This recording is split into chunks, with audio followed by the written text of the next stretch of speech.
Hello. WCCയുടെ ആവശ്യപ്രകാരം cinema മേഖലയിലെ സ്ത്രീകൾ നേരിടുന്ന പ്രശ്നങ്ങൾ പരിശോധിക്കാൻ ഏർപ്പെടുത്തിയ retired justice Hema commission report cinema സൈറ്റിൽ സ്ത്രീകൾ കടുത്ത വിവേചനം നേരിടുന്നു എന്ന് പറയുന്നു. 2019 സമർപ്പിച്ച റിപ്പോർട്ട് ഇതുവരെ പുറത്തുവിട്ടിരുന്നില്ല. വിവരാവകാശ കമ്മീഷന്റെ നിർദ്ദേശം അനുസരിച്ച് വർഷങ്ങൾക്ക് ശേഷം പുറത്തുവിട്ട റിപ്പോർട്ടിലാണ് ഞെട്ടിക്കുന്ന വിവരങ്ങൾ. വ്യക്തിപരമായ ആരോപണങ്ങൾ ഒഴിവാക്കിയാണ് റിപ്പോർട്ട് പുറത്തുവന്നിട്ടുള്ളത്. WCC രൂപീകരിച്ച വാട്സപ്പ് ഗ്രൂപ്പിലൂടെ പല നടിമാരും തങ്ങളുടെ ദുരനുഭവങ്ങൾ തുറന്നു പറഞ്ഞു. സിനിമാ മേഖലയിലെ വളരെ പ്രശസ്തരായ ആളുകളിൽ നിന്ന് പോലും ലൈംഗിക ചൂഷണം നേരിടേണ്ടി വരുന്നു എന്ന് പല വനിതകളും മൊഴി നൽകിയതായി കമ്മീഷൻ റിപ്പോർട്ടിൽ പറയുന്നു. കിടക്ക പങ്കിടാൻ പരസ്യമായി പല പുരുഷന്മാരും നാണക്കേടില്ലാതെ ആവശ്യപ്പെടുന്നു.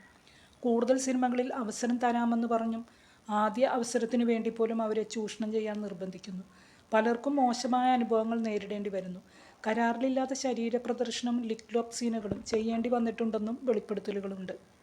ചൂഷണം എതിർത്താൽ സിനിമയിലേക്ക് വിളിക്കാത്ത സാഹചര്യവുമുണ്ട്.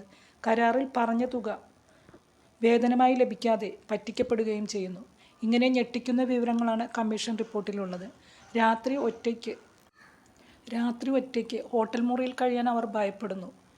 ഇതിനാൽ മിക്കവരും മാതാപിതാക്കൾക്കൊപ്പമാണ് ഷൂട്ടിങ്ങിനെത്തുന്നത്. ഭീതി മൂലം കോടതിയെയോ പോലീസിനെയോ സമീപിക്കാതെ നിശബ്ദത പാലിക്കുന്നു. കടുത്ത സൈബർ ആക്രമണങ്ങളും നടിമാർക്ക് നേരെയുണ്ട്. പരസ്യമായി കമൻറ്റുകളിലൂടെ അവഹേളിക്കുന്നു, ഭീഷണിപ്പെടുത്തുന്നു. ഇതിനു പുറമെയാണ് അശ്ലീല ചുവയുള്ള മെസ്സേജുകൾ. അവരുടെ ഇച്ഛാശക്തിയെ തന്നെ തകർക്കുന്ന അപമാനവും അവർ നേരിടുന്നു. സിനിമാ സൈറ്റുകളിൽ മദ്യത്തിൻ്റെയും ലഹരി വസ്തുക്കളുടെയും ഉപയോഗവും വ്യാപകമാണ്. നിർമ്മാതാക്കൾ നടിമാർക്ക് സുരക്ഷിതമായ താമസ യാത്രാ സൗകര്യങ്ങൾ ഏർപ്പെടുത്തുക, തുല്യമായ വേതനം നൽകുക തുടങ്ങിയ നിർദ്ദേശങ്ങൾ കമ്മീഷൻ മുന്നോട്ട് വെച്ചു. അവരോട് മാന്യമായി പെരുമാറണം. ഷൂട്ടിംഗ് ലൊക്കേഷനുകളിലെ ശുചിമുറി സൗകര്യങ്ങളും സുരക്ഷിതമായി വസ്ത്രം മാറാനുള്ള സൗകര്യവുമൊക്കെ പ്രധാനമാണ്. നിങ്ങളുടെ അഭിപ്രായങ്ങൾ കമൻറ്റ് ചെയ്യുമല്ലോ. വീഡിയോ ഇഷ്ടമായെങ്കിൽ ലൈക്ക്, ഷെയർ ആൻഡ് സബ്സ്ക്രൈബ്. ഇനിയും മറ്റൊരു വീഡിയോയിൽ കാണാം. ബൈ.